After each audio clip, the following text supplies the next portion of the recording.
And we are live. It's my favorite part when it pops up on the screen to tells me that it's telling you guys that I'm live. What's up, guys? I love when people start to come in. It's super lonely at first when it's just me.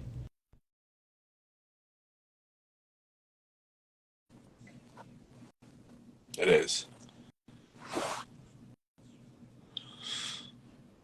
Andy, where you at, bud? Oh, what up, Kenny? What's going on? Hey, buddy. Hey, pal. You got some serious light tonight. Yep. I like it. I don't have a serious beard, but I got some light. You know what? That's okay. You know what can help you get a serious beard, my friend? What's that? Wicked Wolf Beard Co.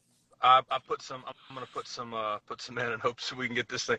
We got pictures, and like the boss man's one thing is like he likes clean shaven for pictures, and I'm not doing clean shaven, but this it's as tight as I'm getting. Yeah, that's all right though. You're like the Yankees.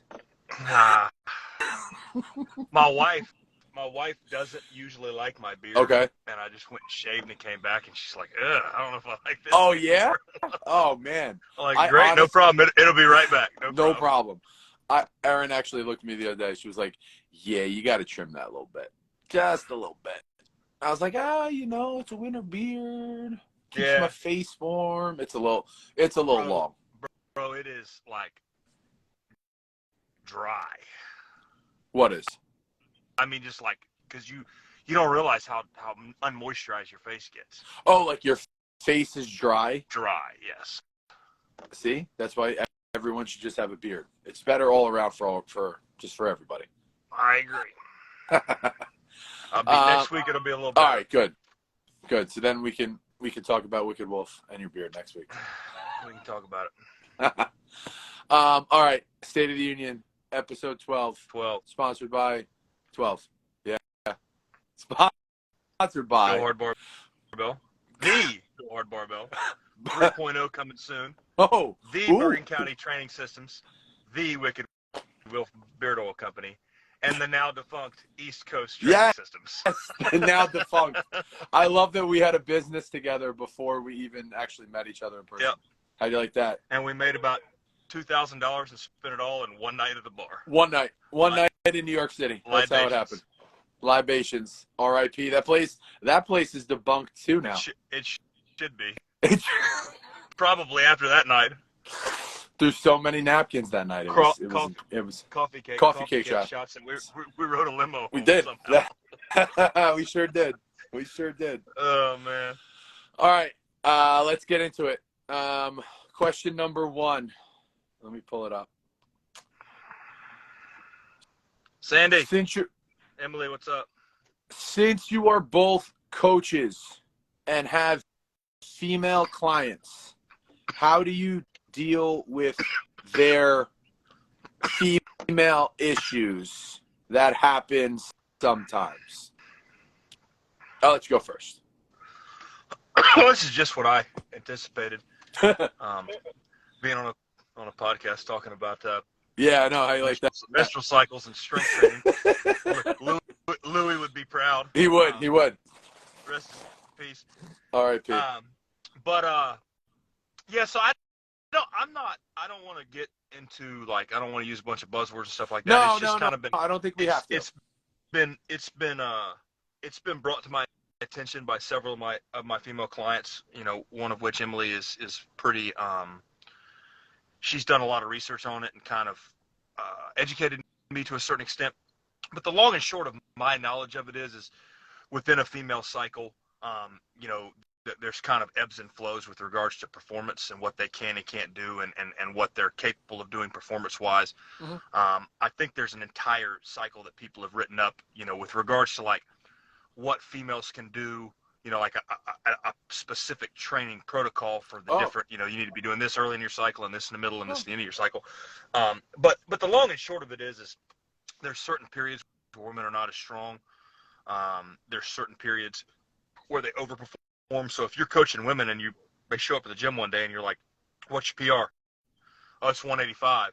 And last time you did it, 185 looked like they're dying breath, and that was 2 months ago. And then they blow 205 out of the water, and you're like, "Jesus Christ, where'd that come from?" Where'd that come from? You know, that could be very well like you could have done it at one particular point in the cycle for the 185, and then at a different type of cycle, and then when you circle back to things, then you kind of need to understand like, hey, that 185 might not be there today, and that's okay.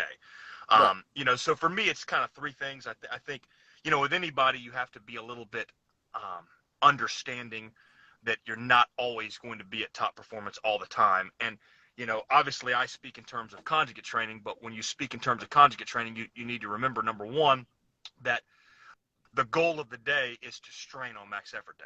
So that's okay if you strain and don't hit a PR. Your body's still got the training effect, number one.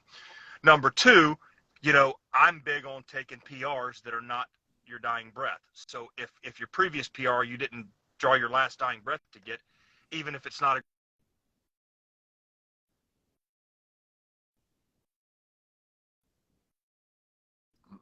No, pal. Still don't got Am you. I back now? You're back now. Welcome back. Even if then you should, like hypothetically, let's say you hit 185 and 205's there, you give yourself 3 months, 190 should be there, type of deal. So that's even more reason to hit good PRs but moderate PRs. And then one thing that I like to do with my clients a lot is I stop them a little bit short, and have them understand like, hey, it's okay if it's not there for you. But another big deal, like with me, is like if I go to the gym, like let's say I went in there yesterday and it was like first time back that I've really gotten underweight and felt good about it, and I was like, okay, well, I'm gonna pick a PR that I've got about a year on, so I know that I'm stronger and I'm gonna hit it. Or let's say next Sunday is safety bar, and I just like, hey man, I don't think I got 725 on safety bar, which is what I need to set a PR. I'd rig up something I've never done before. Gotcha. I'd rig up something I've never done before, hit a moderate PR, and keep it moving. So if you don't feel great, then modify your max effort movement to something you haven't done before, hit something that's like a 9, and then move on. One thing I would keep in mind though is if you keep track of your cycle, I would try to pick meets that aren't in the bad phase of your cycle. I would certainly, if you can do that, I would certainly, if you're usually weak at the end of the month, try and compete in the first 10 days of the month. Because the goal of competition is to lift as much weight as possible. You don't want to be, you know what I mean? That goes without saying, but that's something that, obviously if you're competing at a really high level, that might not be the case, but you might not have the ability to do that. But if you can, that's just be aware of it and don't beat yourself up when it happens. You know what I mean? It's kind of like anything else. Just be aware of it. Yeah. Yeah.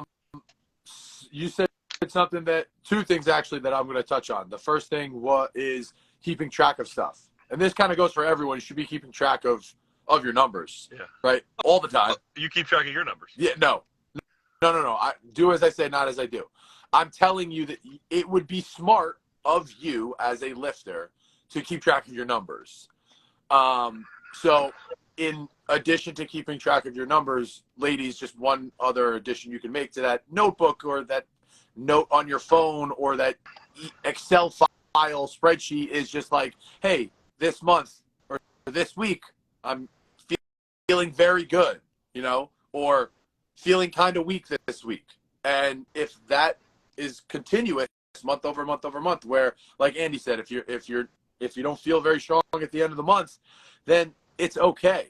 But if that's the case, then it's going to be a repetitive thing, a cyclical thing, cyclical, whatever, that thing. So it's going to happen month over month. So figure it out and adjust, like Andy said, adjust your training to meet those needs, right? If it's not a meet day, if it's not competition day, you can tailor back. It's training. It's training, and I think that's missed sometimes today, because it's because of this. It's because of this platform where everybody has to post. Yeah, I got to post. And I can't I don't know if I can post I don't know this, if man. I didn't hit a I PR. can Like, post this one if it's Who not cares? really heavy, Who or cares? if I don't hit a 95-pound PR. God, Stop that! It's crazy. We're talking. it's Like training. it's training. They'll be tomorrow. Hey, guess what? You can do it tomorrow. Hey, guess what? You can just not train at all. You can go in. Be all right. You can go walk on the treadmill and go home. You'll be all right. You'll be fine. It's okay. And if you did something, it's better than doing nothing. Exactly. And if you go in, and the body recognizes struggle and time, not weight. If you struggle under the barbell for X amount of seconds, your body's going to go like, all right, man, we got to put some more muscle here. We got to do it. You know, and I know it hurts your ego. I know you flip your notes in your phone on and you don't get to put new PR on this day. And I get it. I'm bad about that too, but training is training and you're still sharpening your sword.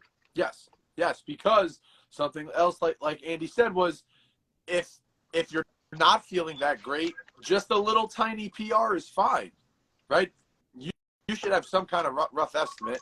Right? I'm not saying be totally oblivious to what your PRs are, but I'm also saying that it's not the end of the world if you don't keep track of every weight of everything you've ever lifted your entire life, right? Polars of both things are not always great. Yeah, well, I keep track.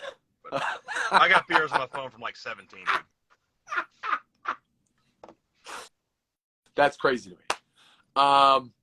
But just adjusting it to a small PR, or like Andy said, a brand new PR in a movement, or some kind of arrangement that you've never done before. Again, it's not the end of the world. It's just training. It's not a meet, and even if it was, there'll be another meet. Yeah. It's not the end of the world.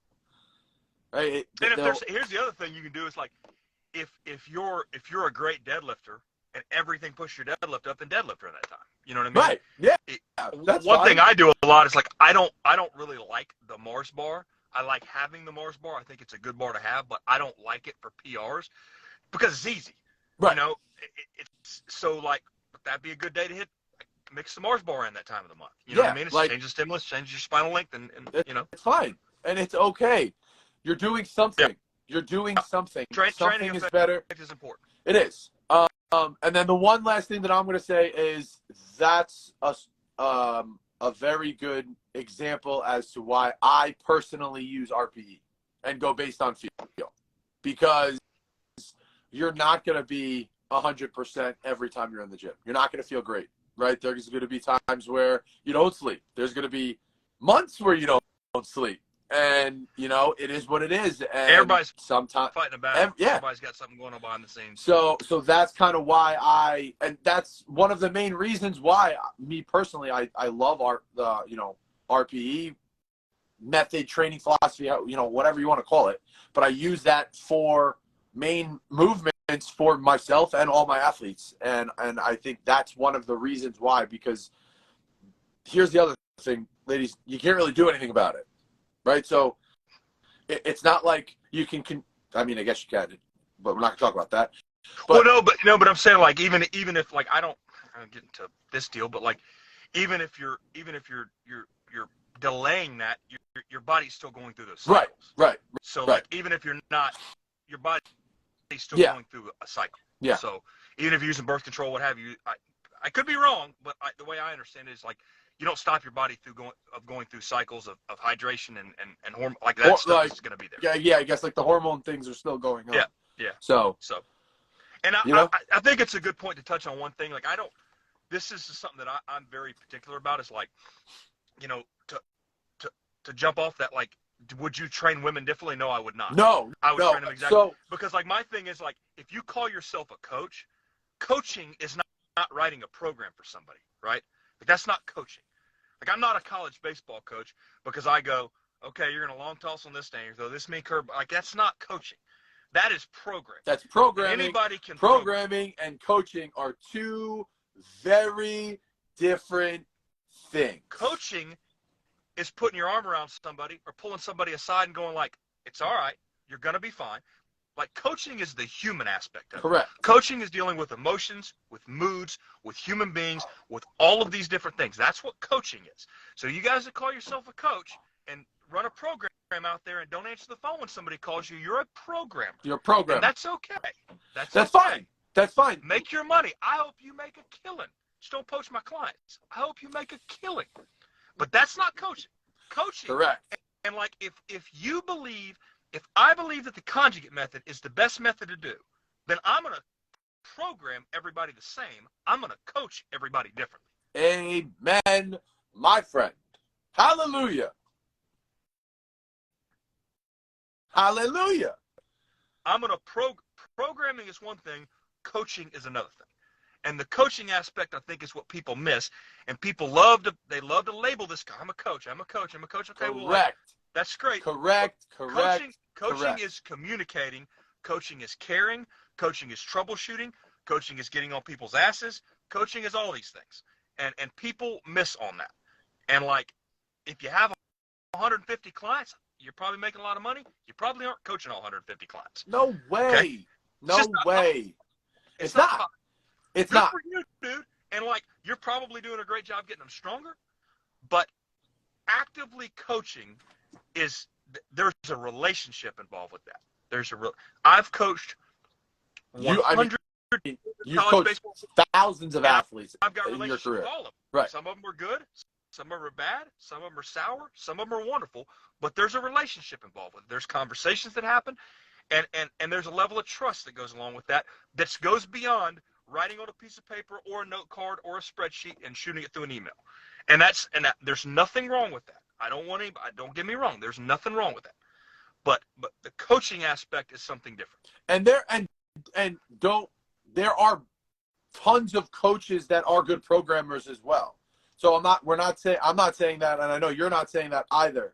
But for some of these people out there that call themselves coaches, and all you're doing is sending a pretty spreadsheet file once a week, once a month, once every 2 weeks, and that's it. That's where that business transaction ends at right there. Then you are not a coach. I'm sorry. You're a business. That's great. You're a personal trainer, I guess. Okay, but you're and good on you. That's fine. Great. Because there's a boatload of personal trainers out there that make way more money doing this than you and I put together. Good for them. Great for them. But to, bash it over the head, they're not a coach. I'm a little like protective over Agreed. the lingo and the nomenclature with regards to like what you call yourself. It's like people, baseball is one of those sports where everybody can like lie and, oh yeah, I play professional baseball. Like, oh, did you? Well, let me pull your baseball reference up. Right. There's nothing on there, so quit lying. Right. All right. Like, and I just like, it's one of those things that it's not stolen valor to sit in the military, but if you're going to call yourself something, you need to. Right. There's people. I base my entire adult life around being a coach. Correct. You know what I mean? And that's right. that's. I wake up in the morning and I do it in 3 or 4. I teach, I coach, and I mentor, and that's what I do. Yeah. And it's all the same thing, and it's all relationship building, and it's I don't have the same relationship. I totally different with I have 13 pitchers on my staff, and I have a completely different relationship with every single one of them. There's 12 hitters on our baseball team. I have a completely different relationship with every one of them. Absolutely. You coach. I've coached as well. Yeah. You've coached at a higher level, but when you break it down, coaching's coaching. It's like you said, it's relationships. Yeah. High school, college, professional, whatever. Coaching's coaching. Yep. It's dealing with people, like you said before. It's, troubleshooting. It's, this isn't working. What do I do? Oh, tell me one programmer who's had to have the conversation with the lifter about them being injured and not being able to train, right? No programmer, personal trainer is having that conversation, right? You need to have a relationship with that person to be able to, harp on everything we're saying, that it's going to be okay. You have more time, don't freak out. Everything's going to be okay. That's coming from a relationship. That's what you're paying for. Yeah. That's what you're paying. Anybody can go by the new Westside Book of Methods and throw together 40 max effort exercises and rotate them through and like. Right. So I tell my clients, like, I don't want to bother you. It's like, that's what you're paying me for. Bother. Yeah. That's what you're paying me for. I'm here for it. And that's what I enjoy. Like, I don't like sitting over top of train heroic going like giant camber bar squat to a buck. That's not fun to me. What's fun to me is going like, how do you feel? What did you feel? Yes. What do you have going? Like, that's what's fun to me. Yes. What's fun to me is like, the most fun to me is like a bad training cycle, or, second guessing, or a bad first attempt, or, and then salvaging a day, or salvaging a training cycle. That's what's fun to me. Is like when they come off the platform and they have this look in their eyes and they look at you and they're like, holy shit, you were right. We got through it. You know what I mean? Like, that's what's fun to me. That's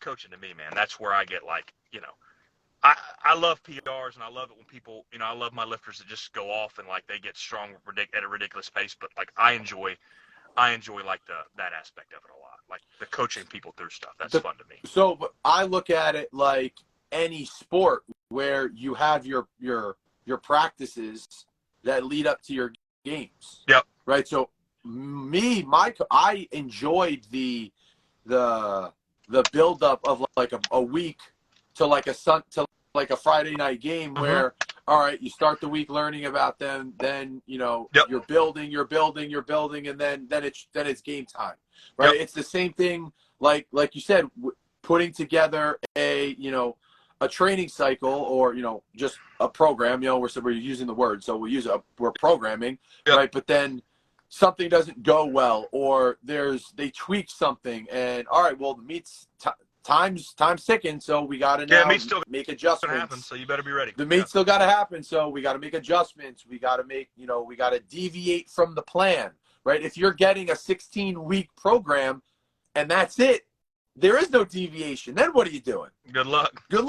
Have at it. Here's your 8-week meet prep. Here you go. $4.99. Thank you. Okay. All right. Week 7. I don't hit the numbers I'm supposed to. I'm crushed. Now what? They haven't answered my emails. Oh, they haven't answered my text. Oh, they haven't answered a phone call in 3 years. That because you got a program. You don't got a coach, right? From coaches, people, from two coaches' standpoints, from not just powerlifting coaches. Coaches of and like, the powerlifting coach is a new phenomenon. Right. And like, there's some really good ones, man. There's some really good ones. There's people. Absolutely. Well, and I've dealt with them, more so on the rehab side of things, just because I don't want to be coached in this sport. It's just my thing. But I've dealt with a lot of them, and there's some really, really good ones. But like, you're talking to somebody. How many years you coach high school football? 10. Yeah, 10. I'm 15 years. Right. College athletics. There's 25 years of There's 25 years of coaching between the two of us. So, and how many powerlifting meets? Man, I got 20. I don't even 50. Know.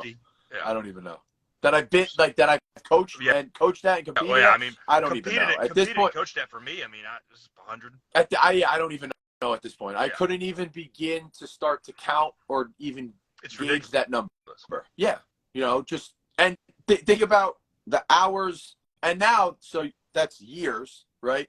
Then you want to break it down even more. Think about all the hours spent in all of those training sessions and practices leading up to those games/meets in those 25 years. The hours of coaching that have been done over the course of those 25 years. And then the times when you're driving your truck, bending your steering wheel, going like, I wake up in the middle of the night and send myself emails when things like pop up, and I'm like, oh, yep. Got to do that. Yeah. You know what I mean? It's just like, it's so much, because it's like, what a coach is they're invested in the athlete's success. They're not just invested in getting a check.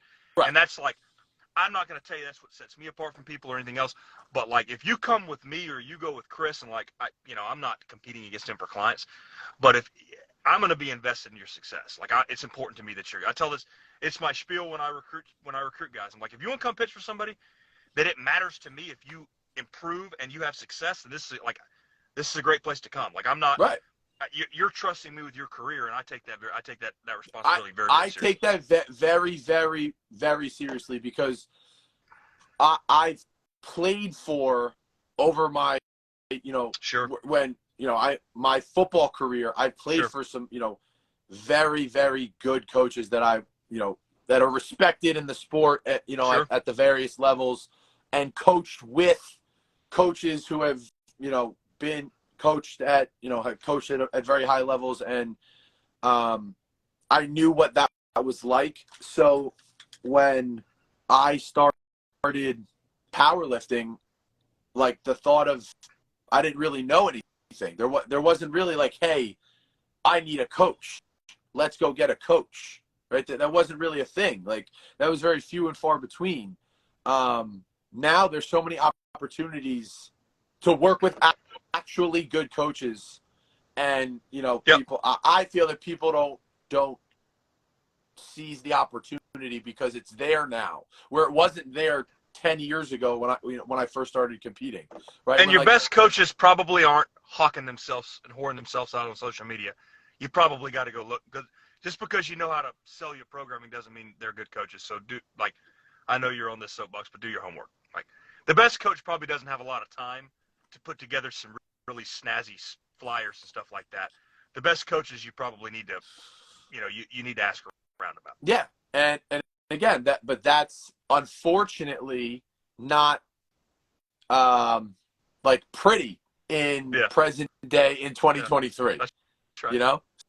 So that you see these people rather go coached by this person and then that person. It ends up being about the coach, not about the lifter. That's what I tell. Right. It's like I'll have my time on the platform, and I've had my day in the sun with regards to playing baseball. Like, it's not about me anymore, man. Like, I don't even want to walk out of the dugout.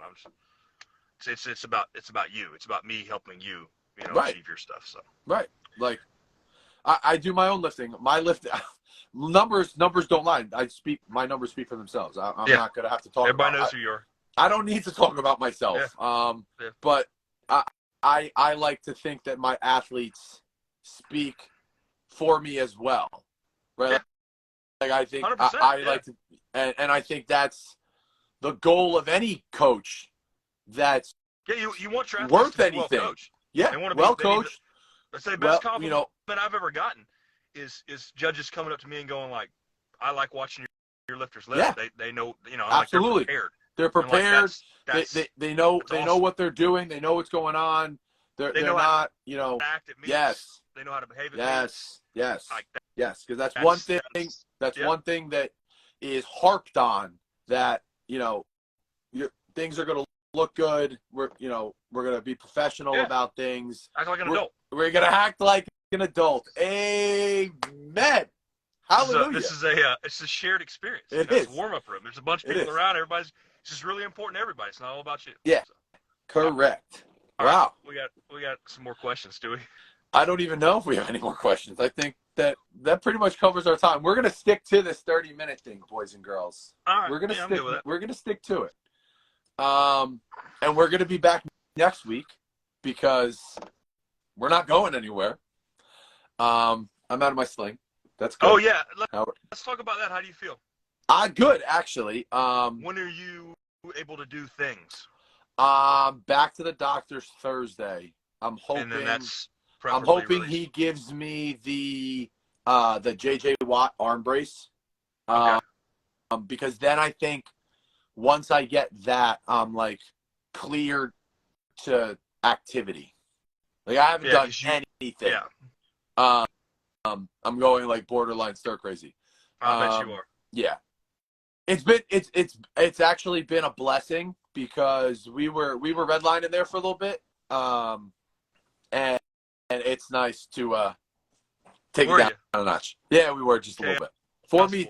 4 meets is too many, boys and girls. 4 meets, 1 year, too many. That's understandable. Hey, I just ordered a new ATP and a back attack. What's an ATP? Like the West Side belt squat machine that you can deadlift. Oh, nice. Oh, the big one? Yeah, it's big. It's not West Side. I got it from Texas Strength Systems. Nice. But and I got a back attack too. Oh, a back attack? Nice. Those are hard to find. Sornex makes them, but I'm not buying anything from Sornex. Thanks, Chrissy. Yes, lessons were learned. Love you, Donnie. And then so I got State of the Art is building me one. Oh, good. Yeah. Good. I got about $1,500 cheaper too than Sornex. Is it? Yeah. How, It's what, nice. It's like what'd it's you like pay for it? 32. Okay. So it Yeah. shipped. I'll be in at about $4, but they're hard to find. And you're also not. It's not gonna break. Like No. that you'll have that for 40 years if you really want it. I got everything now, man. I mean, I don't have like the MR19 there at West Side, and I ain't got like a plow swing, but you don't need a plow swing. You do not need a plow swing. I know. I like that one. You do not need fucking plyo swing, bro. Did I tell you this? I found the guy that makes the old school real football bar, like not the Swiss bar, the football bar. I don't know the difference. It's got the triangle handles, like the one that you always see them using at West Side it's an actual football bar. He made them for Louis, and he quit making them. But somebody, the guy who owns Windham County, found it, and he sent me the number. And you got to like call a machine shop in Las Vegas, and then you're like, I want the football bar. And he's like, okay, sweet. And then he builds it. Then he sends you a picture, and then you PayPal him the money. Apparently, up until like a month ago, you had to send him a check, and then he'd wait for the check, and then he'd send it to you.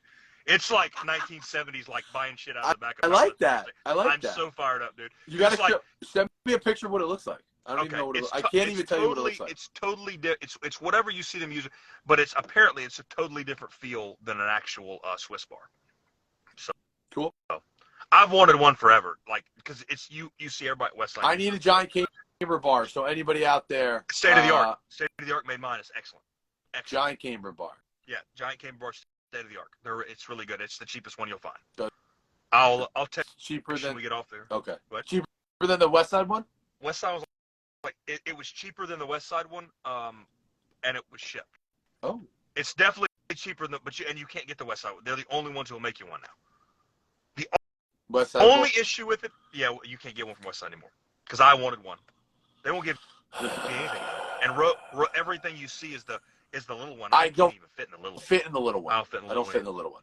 So it's like it's almost like harder because like I'm like. Yeah. I don't know about Sam Hill because I tried to get Sam Hill to make me the belt squat, and he messaged me back and said he won't make it. So, but he might do that, David.